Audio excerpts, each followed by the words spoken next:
Mahirap talagang magmahal ng syota ng iba. Hindi mo mabisita kahit na okay sa kanya. Mahirap, oh, mahirap talaga. Maghanap na lang kaya ng iba. Ngunit kapag aking makita ang kanyang mga mata, nawawala ang aking pagka-dismaya. Sige lang, sugod lang, oh, bahala na kung magkagustuhan pa.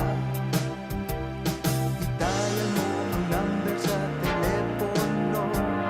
Huwag mong ibigay ang tunay na pangalan mo.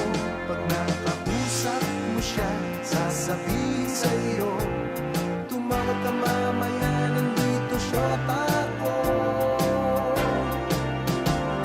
Mahirap talaga ang magmahal ng iba. Oh, sakit